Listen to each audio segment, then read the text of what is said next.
Hello, bienvenue pour cette nouvelle vidéo. Je vais arrêter de compter parce que je sais plus quel jour on est. Je te propose aujourd'hui de parler mindset. Jusqu'à maintenant, je t'ai montré du pratico-pratique, ce que je faisais pour préparer mon lancement, mais il y a une chose qui est très très importante, c'est l'état d'esprit. Alors, si, je te rappelle toujours, si tu veux suivre mon lancement, la préparation de mon lancement, je t'invite à t'abonner à cette chaîne. Si tu as du mal, toi, à préparer, à organiser ton lancement, il y a le guide gratuit que tu peux télécharger et qui va vraiment t'accompagner pas à pas dans l'organisation de ton lancement.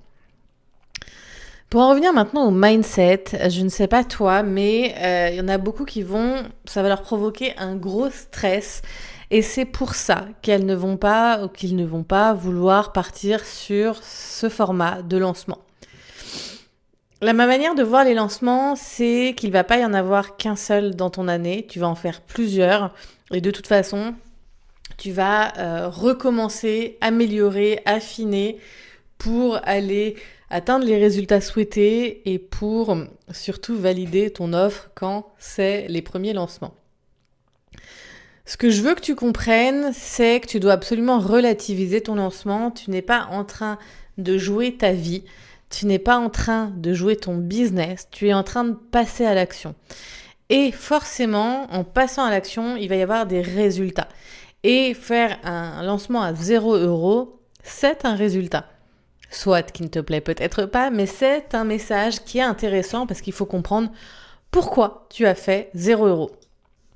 En analysant tous tes chiffres, les différents KPI, tu vas pouvoir comprendre si c'est un problème d'acquisition, de conversion.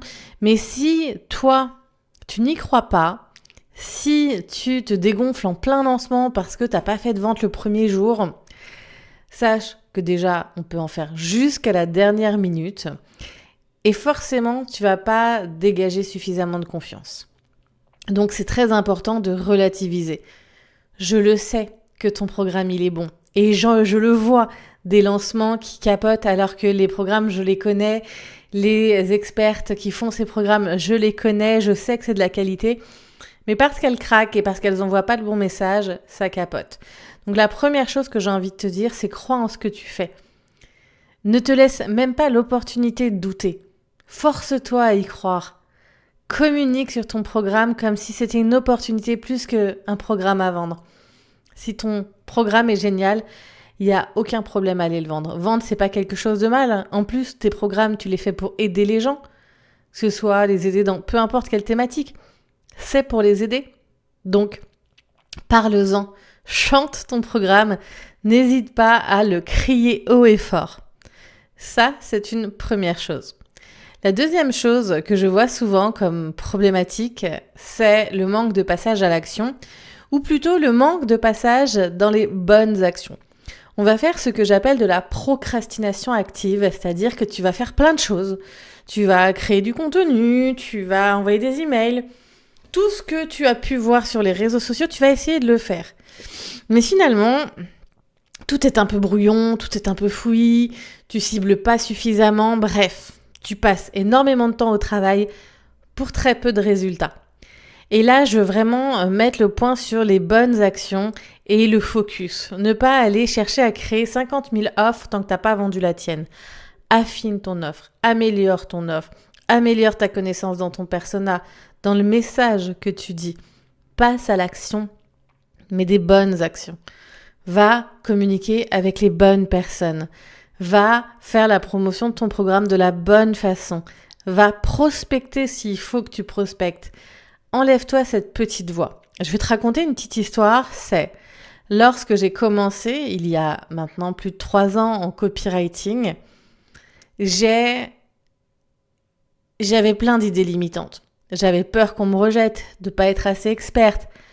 Ce que j'ai fait, c'est que j'ai d'abord créé beaucoup de contenu gratuit. Alors pas créer du contenu sur Instagram, c'est pas du tout ça que je voulais dire. J'ai d'abord fait des pages de vente gratuitement, des tunnels de vente gratuitement pour avoir de la preuve sociale. J'ai ensuite contacté des personnes et je me suis fait jeter plein de fois parce que pour avoir 3 clients, je devais en contacter 20. Et j'ai affiné mon message de prospection, ma manière de connecter. Et j'ai affiné ce que je leur proposais. À la fin, je leur proposais un audit gratuit de leur tunnel de vente, ce qui me permettait de connecter avec eux directement via Zoom et de prendre rendez-vous. La leçon dans tout ça, c'est que je créais du contenu sur Instagram, mais je créais 3 posts par semaine. J'ai pas misé tout mon temps sur la création de contenu qui allait me prendre un peu plus de temps. J'ai misé tout mon temps sur quelle est la bonne offre à proposer à mon client, comment bien le contacter, comment faire que ce soit irrésistible et qu'il n'ait pas envie de dire non. Et c'est ça que j'appelle taper juste. C'est vraiment d'aller chercher des actions qui vont être à plus haute valeur ajoutée dans ton business, qui vont t'apporter des résultats les plus rapidement possibles. Alors bien sûr, on néglige pas la création de contenu, l'emailing, parce que c'est des stratégies qui vont mettre un petit peu plus de temps.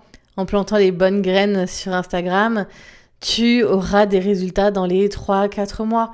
Sur YouTube, peut-être un petit peu plus longtemps, mais ce sera du contenu beaucoup plus durable. Mais quand tu es au début, quand tu veux faire ton premier lancement, n'attends pas que tout soit parfait. N'attends pas que tu aies une communauté suffisamment grande pour vendre. Vends, propose. C'est vraiment comme ça que j'ai créé mon programme et c'est comme ça que je l'enseigne aujourd'hui. C'est pour ça que j'ai étalé la GladUp Academy sur 12 mois pour qu'au bout de 3 mois, on ait déjà nos premiers revenus, qu'on puisse déjà passer à l'action. Tout va être tourné vers le passage à l'action parce que c'est le meilleur moyen d'avoir des résultats. J'espère que cette vidéo t'aura plu. J'ai pas envie qu'elle s'éternise parce que j'ai envie qu'elle soit le coup de boost dont tu as besoin. Rapide à consommer et assez impactante pour que toi aussi tu passes à l'action. Dis-toi maintenant quelle est l'action. L'action à la plus haute valeur ajoutée, celle qui peut t'apporter le plus de résultats que tu vas pouvoir mettre en place aujourd'hui, demain, le plus rapidement possible. Je compte sur toi pour me le mettre en commentaire, pour t'abonner à cette chaîne et puis pour me laisser un petit like. Je te dis à demain.